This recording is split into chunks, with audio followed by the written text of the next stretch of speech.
Tuesday on Daily Delivery. I am Michael Rand. Happy to be back for another day. Hope you guys are all having a great day out there. Recovering from the heat of yesterday and then the storms of yesterday. Was out at the State Fair doing a couple different things. Number one, recording an Access Vikings podcast live on the Star Tribune stage. You can hear a recording of that wherever you get your Access Vikings podcast. That was myself, Ben Gessling, and Andrew Kramer doing kind of a 53-man roster projection, talking about what we think of the Vikings, big picture this year. How good are they going to be? What's their ceiling? What's Sam Darnold's ceiling? All sorts of good Vikings talk in that. And then at the end, too, Lavelle Neal III was there. He was getting ready to have Derek Falvey from the Twins on stage. We brought Lavelle up a little early, talked a little bit of Bears at the end of that episode, too. So check out Access Vikings. And while you're at it, sign up for the new Vikings newsletter that we launched a few weeks ago. Ben Gessling taking you in depth on like a subject and several other things every Friday in your inbox. So check that out as well. So yeah, I was out there for Vikings, but I was also there to interview several members of the Walter Cup winning PWHL Minnesota women's hockey team. Taylor Heise was out there, superstar for that team, number one pick. Kelly Pannek was out there with me, as was goalie Nicole Hensley. So we had a great conversation, just talked a lot about the season, the ups and downs. They lost 7 in a row, five in a row at the end of the regular season, 2 at the start of the playoffs. They were on the brink of elimination. A great season had gone off the rails, and all of a sudden they turned it around, win a bunch of games, end up winning the championship in the first year of the team, the first year of the league. So a lot of good stuff from that conversation. They were tons of fun and gave really thoughtful, insightful answers. So stick around for that. Play that back for you here in just a little bit. Got some State Fair stuff coming up today as well. We'll get to that at the end of the show. A Vikings thought here in a minute as well. First, though, what did I miss? We got to start with the Twins. And what a weird game at Target Field last night. What a weird night in the metro area. I don't usually associate late August with these kinds of storms, right? Like you think of thunderstorms, you think early part of the summer, June, then it settles down a little bit by July and definitely into August. But it certainly is possible, and we found that out again last night. Lots of storms. The Twins game was interrupted for over an hour. There was a beautiful rainbow mixed with this eerie kind of reddish orange sky. The Twins X account posted a picture of what it looked like over Target Field. It was just gorgeous. Everybody kind of enjoyed that. The problem was, during this delay, while everybody was kind of trying to stay dry, trying to get a handle on everything that's going on, the Twins were down 9-1 in the second inning when this delay hit.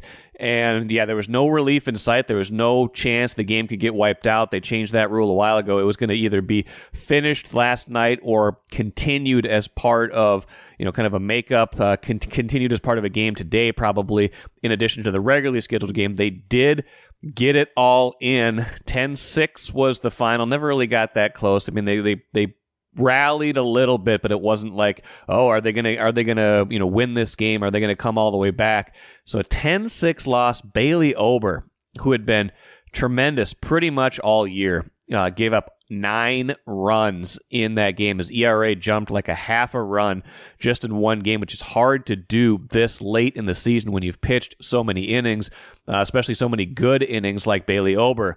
So underscores a couple of things. One, I know I've made this point a few times, but it was really enhanced based on Monday's results.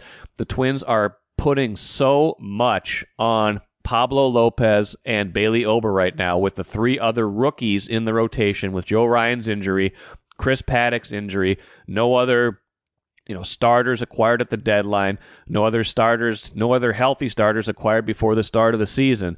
So much riding on Pablo Lopez and Bailey Ober, and they'd largely been up to the task for the last few weeks. Pablo Lopez has been terrific for the last month since the All-Star break. Bailey Ober has been great pretty much all year, and even especially these last 6 weeks or so. But you come to expect it, you come to count on it because you don't know exactly what you're going to get from these rookies. And when he has a clunker like he did last night, it really shows up. So much pressure put on those guys. When you lose a Bailey Ober or Pablo Lopez start, it puts extra pressure on the other guys. So that is where they were sitting right now going into this game today.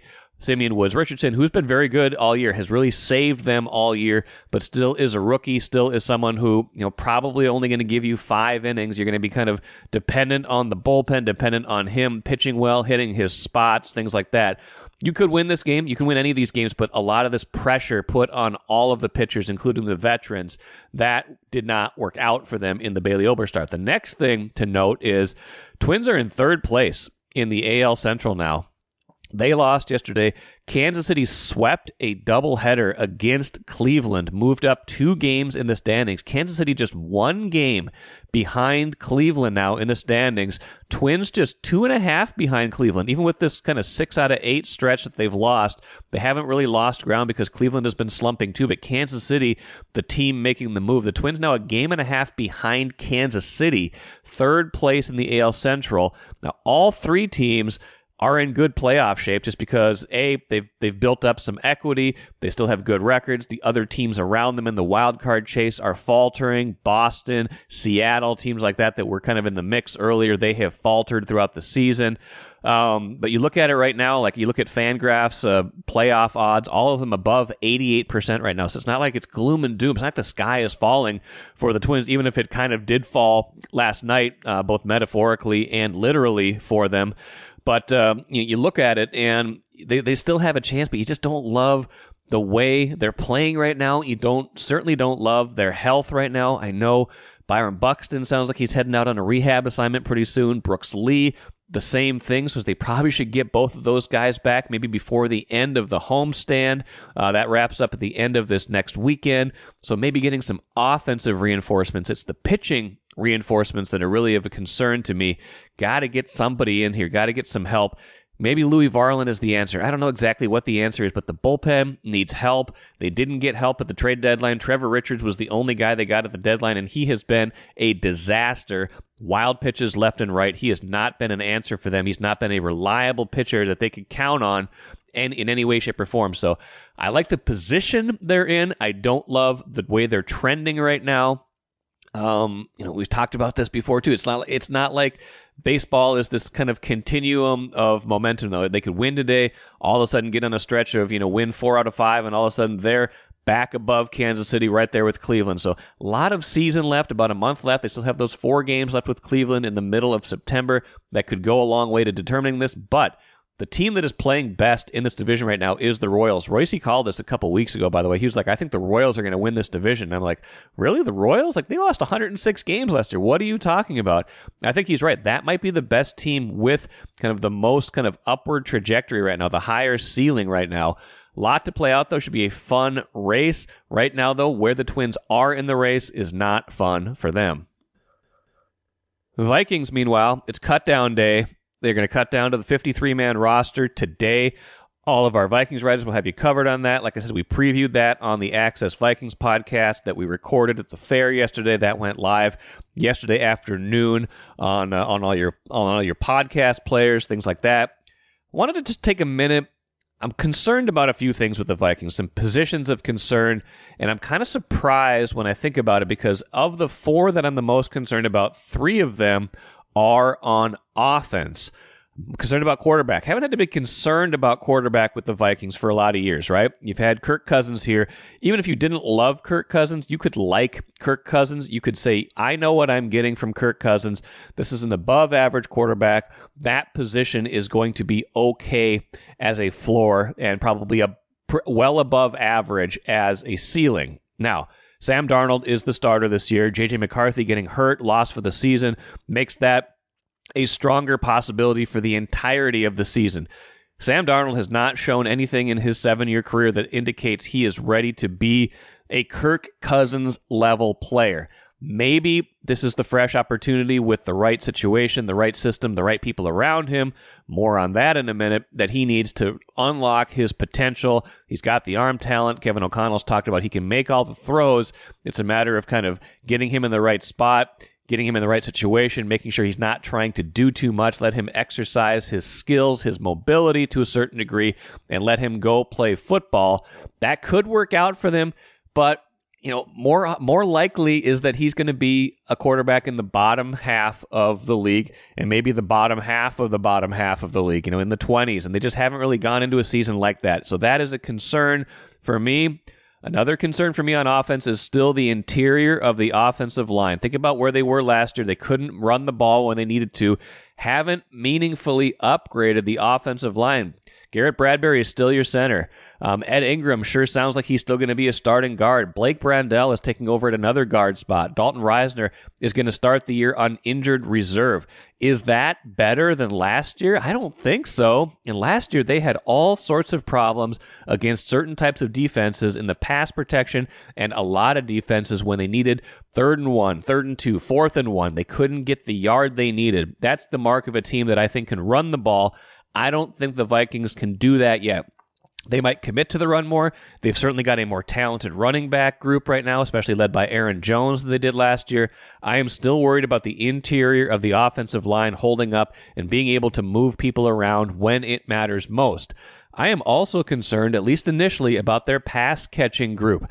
TJ Hawkinson, we learned Tuesday, not a surprise, but coming off that knee injury at the end of last season, he will start the year on injured reserve. That means he will miss the first 4 games of the season.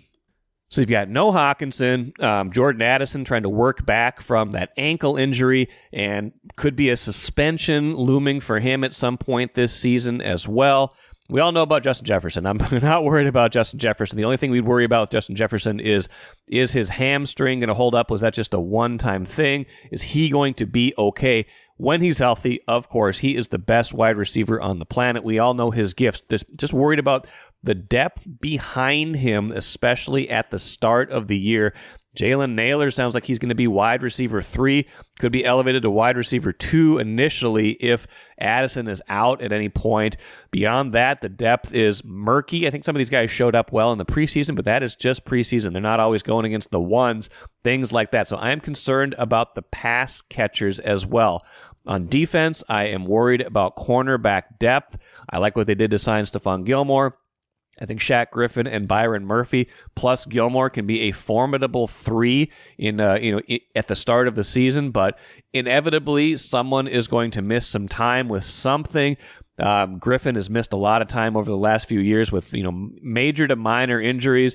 Byron Murphy's got to stay healthy. Gilmore is in his 13th season, just like Harrison Smith. You wonder how much how much you want to play him, how often, how well he will hold up, things like that. And beyond that, the depth just isn't really there. So those are the 4 areas I'm concerned about as they go into cutdown day. And maybe cutdown day is an opportunity in both directions, right? You're going to lose some of your players. You're going to cut some of your guys. You're also going to look at who other teams are cutting, maybe add some depth from the cuts from other teams looking to go younger, looking to shed some salary, things like that. So we will watch that today as well. Always an interesting day. We'll see where the roster sits when the dust settles, but a long way to go to get to 53 today. Watch your dreams and savings grow with Royal Credit Union's 4.25% annual percentage yield 12-month certificate. Open now at any Royal office or online at rcu.org/certificate-saver. Early withdrawal penalties could reduce earnings and principal. APY accurate as of 2/1/25. Insured by NCUA. All right, everybody. I'd like to welcome back to the Star Tribune stage there's 5 of them here actually, but 3 members of the Walter Cup winning PWHL Minnesota women's hockey team. I'm Michael Rand from the Star Tribune. I'm not the one you're here to see, though. You are here to see Taylor Heise over here in the corner. Lake City, Minnesota. Playoff MVP. You guys probably all know who she is. First overall pick in the draft. I could go on, but that's good. In the middle here, we got Kelly Pannek from Plymouth, Minnesota. Another Gopher. 2 Gophers, of course. Alternate captain, first player in PWHL history to officially sign a contract. Good job. Yes, me too. Yeah, it's official. And of course, we have goalie Nicole Hensley, Lakewood, Colorado. Is this your first state fair? Second. Okay, second state fair, good. Lindenwood University, and has a shutout in the last game of the year.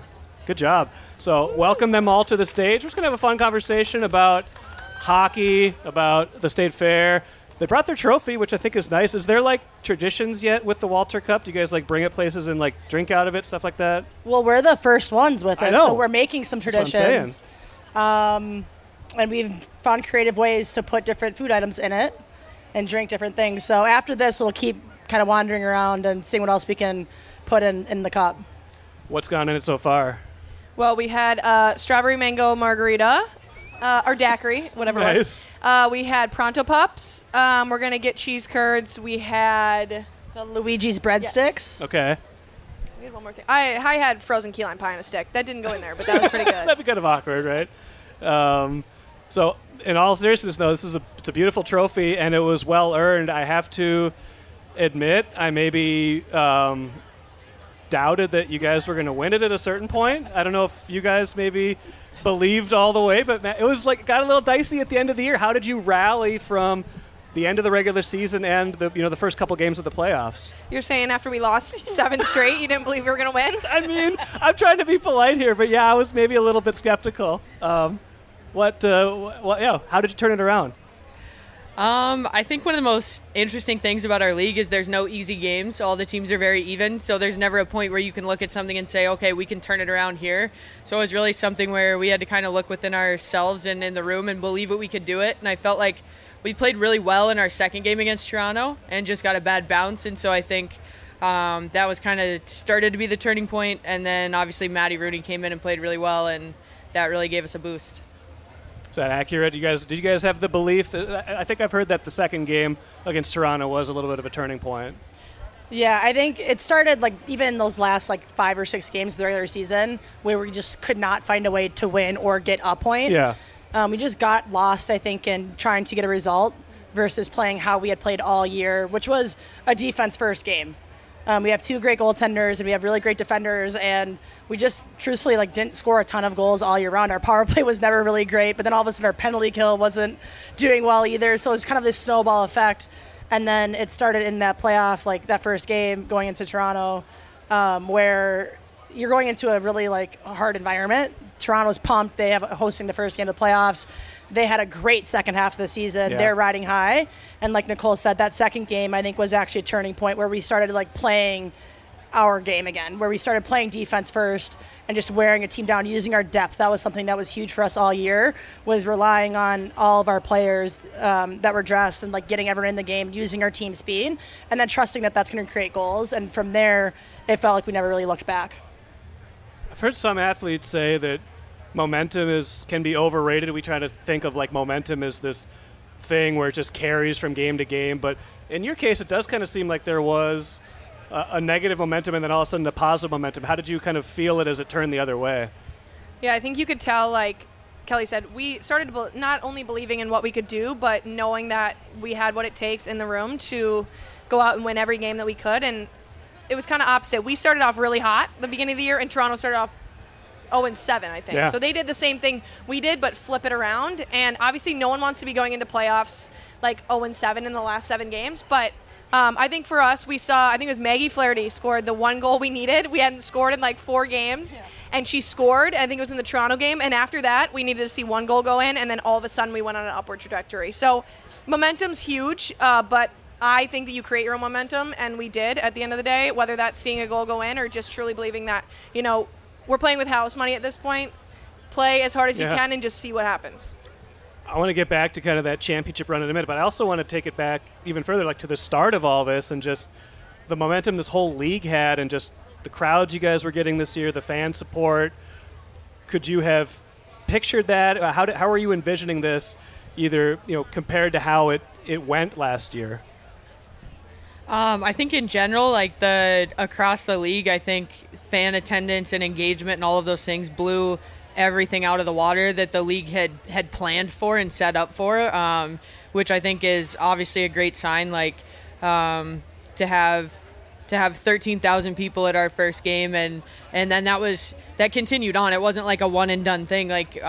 Most of our weekend games were over 10,000 people, and I think that just shows that there's a want for women's hockey, and put it in a building where you believe it can be successful, and it will. And I think that was really cool to see. And we know how good our fans are here in Minnesota, and just walking around the fair today, so many people just like, oh my gosh, like we have season tickets, we watched all your games, and just even see that's really cool to just be walking around here and have so many people know what it is. I think we had people getting recognized like at Target, and I was offered an exit row seat on a plane after we won, just because like people knew, and I've never had anything like that before. So that was really cool to see just how much everyone cares.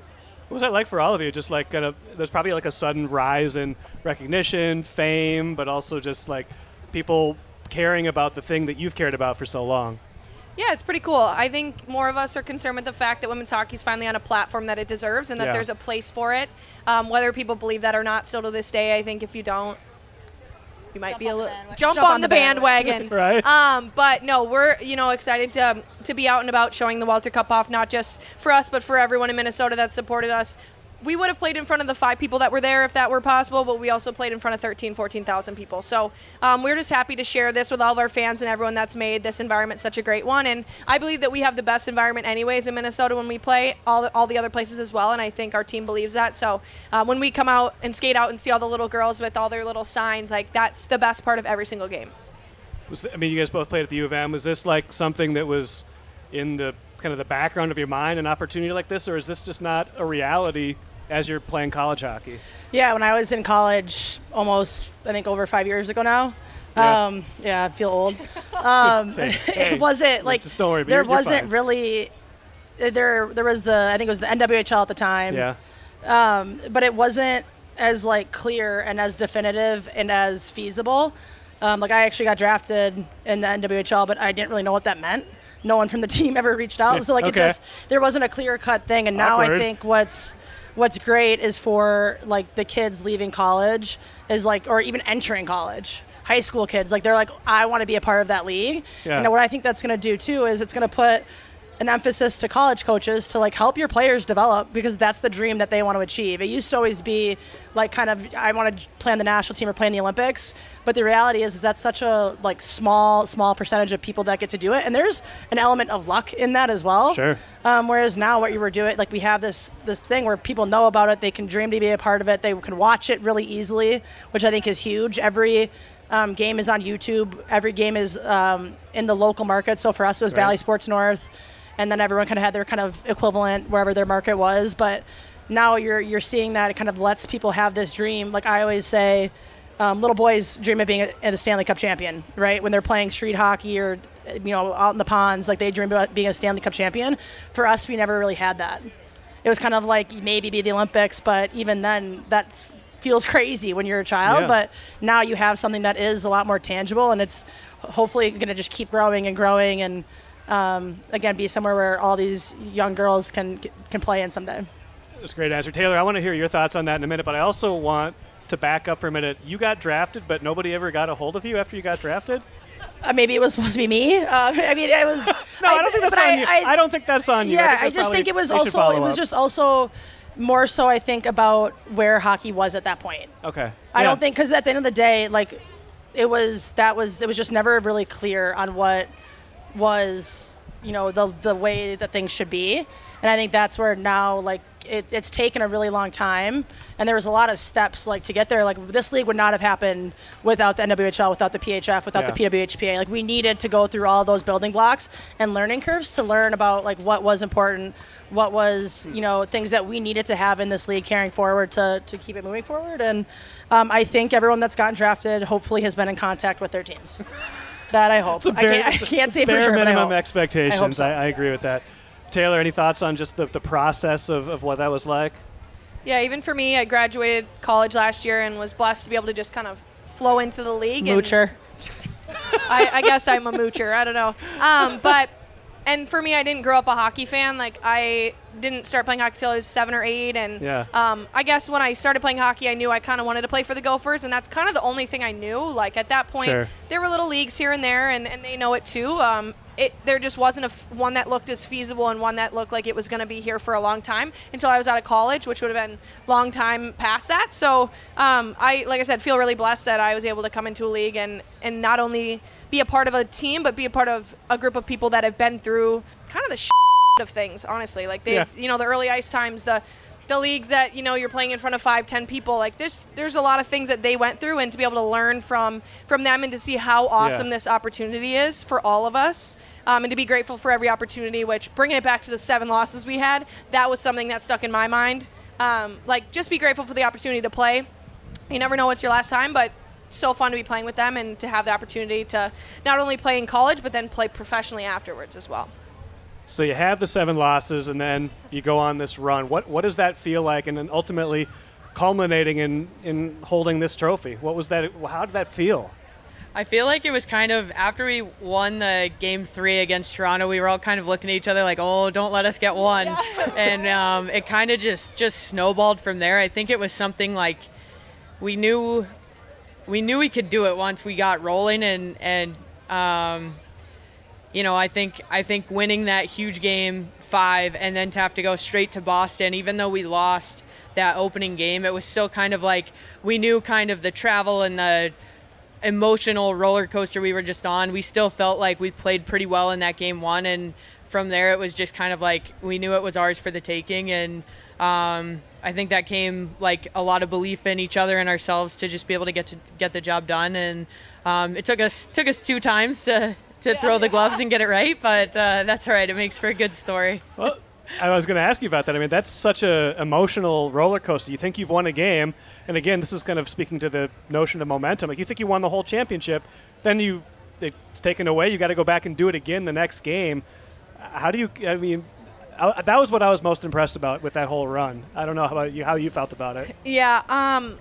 I would say, too, we talked about, like, we had, 8 games that could have been potentially our last game. Honestly, the 7th game we lost in a row, we were like, we might be done. Like, we could have just ended our season on that, and then it kept going, and then we kept pushing each team to Game 5 in the playoffs.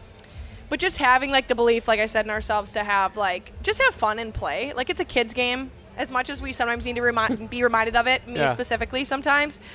Just, having fun with it and knowing that it's so special to be a part of, and then to see how hard we worked to get there. Like, even after the game, I remember when we won, all of us were like, I don't even know really what to do. Like, we've worked for so long in this playoff run that we're kind of tired, but obviously you have to celebrate with the cup and everything. And then when we had lost the game before that, felt like we won. I honestly think I was playing with someone else's gloves because we had to get back on the ice so quick. Oh, and you guys tossed them all up in the air. Tossed them up. Yeah. Obviously, they called the goal back. We tossed our gloves.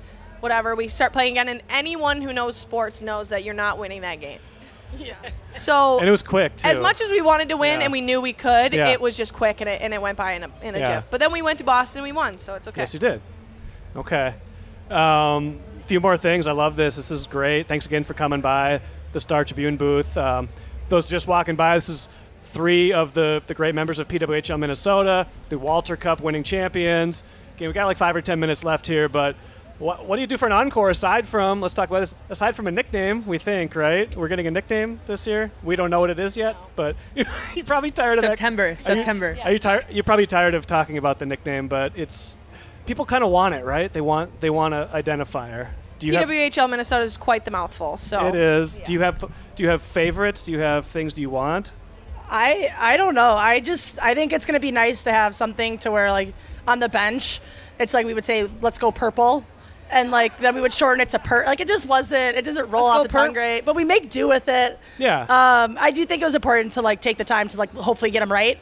So truthfully, I don't think any player knows what they are. And people, my parents even ask, my mom's like, do you know? You have to know. I'm like, I don't. I wish I could tell you, but I don't nothing.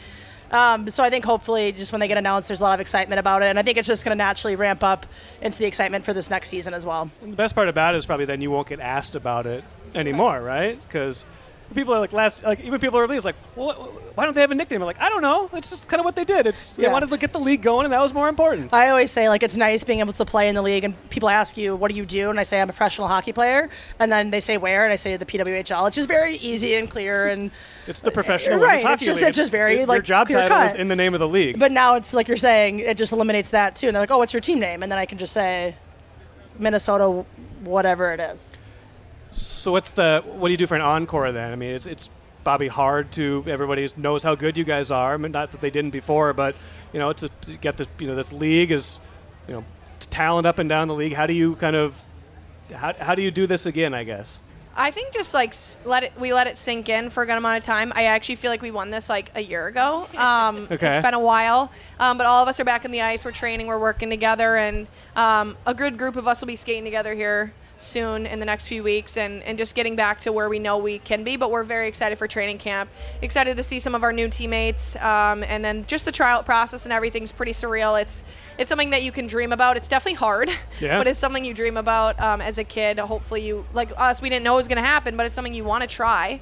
And then when games start in December, we're just excited to get back to it. And obviously each team's going to be new. You're not going to have the same team as last year. So getting used to everyone and seeing what we can do, I guess it's just the belief. I think what's going to be interesting, too, is in year 2 now, there are some teams that have returning players, right? Yeah. So whereas last year every team started from like a very blank slate, from players to staff to just like the overall operations, I think now in year 2, having some carryover, each team is going to like establish more and more of their identity. And like Nicole said earlier, there's no easy game. No. Every team is just stacked, and every team's a hard matchup, and every team poses something a little bit different to play against. So I think it's going to be fun to see too how every team, including our own, like kind of keeps developing that identity and that culture and what sets you apart from the other team. I think that's something that within our team, I loved the group we had this past year and how close we were in our locker room, and I felt like everyone was on board with whatever we were doing and like being each other's fans and supporting each other. So I think being able to continue to build on those things that we built in year 1 and just see how it continues to progress in year 2. Aside from the basic fact of winning a championship and what that's like, do each of you have like a favorite memory from last year that you carry into even right now? I'm going to go first because I feel like this is going to steal the answer. Okay. The first game. Taylor seems concerned. The very first game that we played was awesome. I think that day we had kind of been hearing from our staff about how many tickets had already been sold for the XL and how they were opening up more and more seats. So you're hearing these numbers, and I just remember driving to the rink, and I was like pretty emotional, and I'm not an overly emotional person. And I was just like, this is the first day I'm driving to the XL Energy Center as a professional women's hockey player to play in a game, and to know that like there was going to be just an insane crowd there, and the excitement that was already generated for something that people had never experienced before.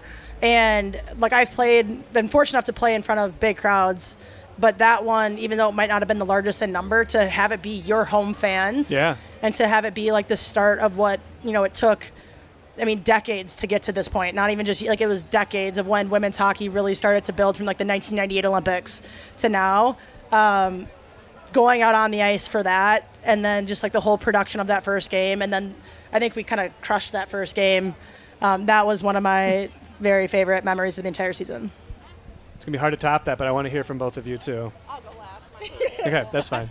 I think probably mine were games 3 and 4 against Boston in the playoffs, just because the environment was crazy. We had so many fans there, and to hear how engaged, like people chanting people's names when they were doing good things on the ice, and just how into it. And obviously we know it's the state of hockey, so of course the fans here know what they're talking about and everything. So to just not only see how engaged everyone was, but like everyone knew exactly what was going on.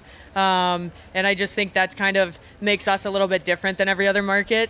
So just kind of just the sheer emotion and buzz that you could just feel in the building, especially game 4, even though we didn't get the job done, to just like know how you could feel how badly everyone in the crowd wanted it. We kind of gave it to them, so you gave them that, they had the experience for us 30 seconds there, so yeah. But I think those were some of my favorites. Yeah. Okay, Taylor. Mine's a little different, but I would agree with both of them. I would say most times my favorite part was skating onto the ice, and I tended to not, before I went on the bench, I would sit out there and just tie my skates, but I would not look at the signs. And whenever we took our first lap on the ice, every single time, I would look at everyone's signs, and Grace Elman, who's on our team, I would ask her, I'd be like, did you not see the sign? And she's like, oh, I wasn't paying attention. I'll miss passes, I'll not do something. I will be looking at the signs. Okay. But then also, this one time this year I had a shoulder injury and I was out for the game, and I was supposed to be watching, but I went downstairs to get a lemonade on the concourse, and I ended up watching 1 minute of the game because I got stuck talking to all the little girls on the concourse, girls that I've coached. Kelly knows that she's coached at Benilde and coached other girls as well. So many girls, like just little kids asking, what's your favorite color? Or like, what's the one thing that you would have done differently when you were training as a kid? Like I think we were playing Boston. I don't even know because I really didn't even get to watch the game. Right. I signed autographs, and I talked to just little girls the whole time on the concourse, and that's just something that, like, you don't think's going to happen, and it's not something you're, like, really prepared for. Yeah.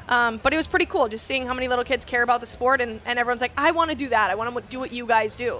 And now we can thoroughly say, like, you can. It's a possibility. It's not like a dream. It's a reality. 3 good answers. Nice job, you guys.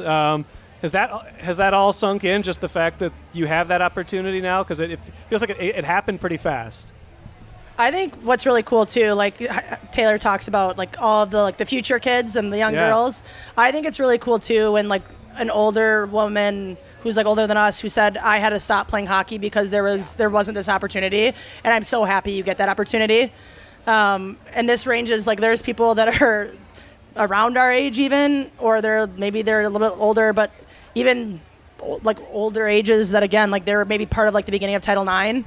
And that to me is really impactful too. Like these women that they were like, I would have killed to be a part of something like this. Yeah. Like, I'm so excited for you. And I think it kind of rounds out the entire scope of it all, where you not only are impacting these young girls in a way that's just so profound and something that they haven't had, but you also are impacting this later generation that like is able to now celebrate and like be proud of and bring their kids or bring their family or be a fan, support whatever way they can, and like have this experience. It might not be how they would have like dreamed of it being, but they get to still have this experience and support us. And it reminds me of like how, like Taylor was saying and Nicole said, like how lucky we are to do this as a job and to be able to play hockey when, it wasn't, this is so new. Like you said, it's happened so recently.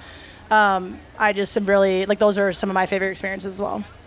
Last thing, what's left at the fair today? What else are we going to try? What else are we going to put in the cup? I saw this new thing. It's the waffle burger. So you put the Nordic waffle, and it has a cheeseburger in it. I love breakfast for dinner, so sign me up. And then I think we're going to do some cheese curds and maybe whatever people want on the way there. Deep fried ranch. Has anybody had deep fried ranch yet? No? Got to know on Okay, that. so we'll test it out for you. Okay. What are you optimistic about the deep fried ranch? What do we think? So I already had it. You have? Yeah, I've been here like 3 times. Okay.